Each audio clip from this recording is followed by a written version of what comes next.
ਪ੍ਰਾਹੁਣੇ ਵੀ ਆਉਣ ਵਾਲੇ ਆ। ਮੋਟਰਸਾਈਕਲ ਵੀ ਘਰ ਕੋਈ ਨਹੀਂ, ਉਹ ਵੀ ਮੁੰਡਾ ਲੈ ਗਿਆ। ਅੱਛਾ, ਫੋਨ ਕਰਕੇ ਵੇਖਦੇ ਆ।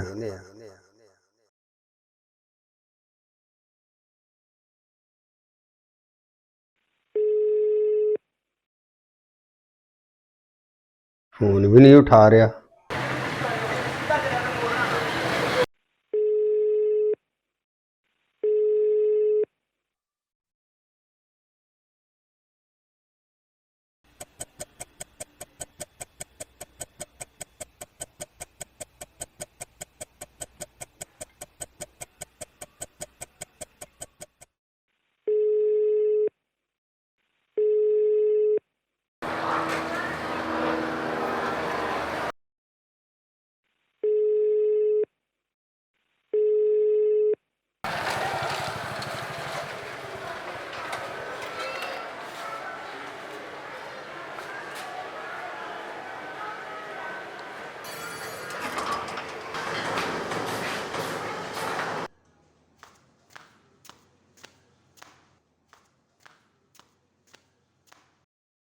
किथे सै तू?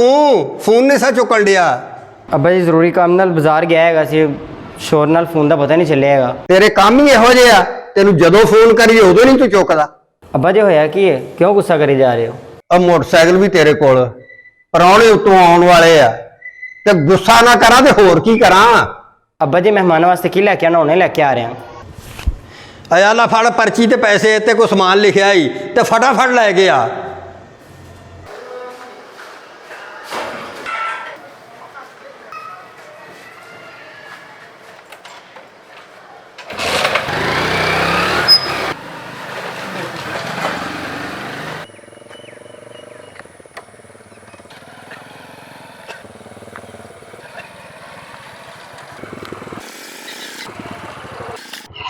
ओ पाए नजर नहीं आंदा हैगा, अंधा हैगा। अंधे तो तुम हो, एक तो गलत सिमत से आ रहे हो और फिर गुस्सा भी कर रहे हो। तमीज ना गल करेगा। एक चोरी ऊपर से सीना जोरी, गलती आपकी है और तमीज का सबक भी मुझे सिखा रहे हैं। ओ हेलो, एक मिनट चक्कर काट देगा। अकड़ तो तुम्हारी निकालने वाली है। मैं की कीता है? देखिए भाई, गलती आपकी है, बिला वजह चिल्ला रहे हैं आप। तू रोड खरीद लेता हैगा? इसमें खरीदने वाली बात कहाँ से आ गई? गलत सिमत से आप आ रहे हैं तो गलती भी आपकी है। मेरी गलती किंजे? सीधा आ रहा है कि तू मेरे से टकरा है। जब आप रोंग भी आएंगे तो सामने आने वाला आपसे टकराएगा नहीं तो क्या होगा? पाइन जल्दी भी होती है। देखिए भाई, जल्दी तो सभी को होती है, लेकिन ऐसी जल्दी करना कानूनी तौर पर जुर्म है और कानून हमारी बेहतरी के लिए ही बनाए जाते हैं। ਤੁਹਾਡਾ मतलब है सानू जल्दी नहीं करनी चाहिए।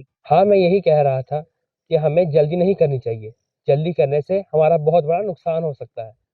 और एक और अहम बात ये कि जिस रवैये में आप मुझसे बात कर रहे थे वो रवैया इंतहाई गैर मुनासिब था। ਭਾਵੇਂ ਹੁਣ ਕੀ ਕਰੀਏ, ਜਿਹਦੇ ਨਾਲ ਵੀ ਗੱਲ ਕਰੇ ਉਹ ਗੁੱਸੇ ਨਾਲ ਕੋਈ ਗੱਲ ਕਰਦਾ ਹੈ। ਇਹਦੇ ਵਿੱਚ ਤਾਂ ਸਾਡਾ ਵੀ ਰਵੱਈਆ ਤਬਦੀਲ ਹੋ ਗਿਆ ਹੈਗਾ, सख्ती आ गई है। बिल्कुल सही कहा आपने, लेकिन इसका मतलब ये तो नहीं कि हम रसूल पाक के उसूल ज़िंदगी को छोड़कर माशरे को तरजीह दें। हुजूर पाक दी उसूले जिंदगी की हैगी है। वो ये कि अगर आगे वाले को गुस्सा आ जाए तो तुम उसके साथ नरमी के साथ पेश आओ, और अगर तुम खड़े हुए हो तो तुम बैठ जाओ, और अगर बैठे हुए हो तो लेट जाओ, और फिर भी गुस्सा ना ठंडा हो तो औज़ु बिल्लाहि मिनश शैतानिर रजीम पढ़ो।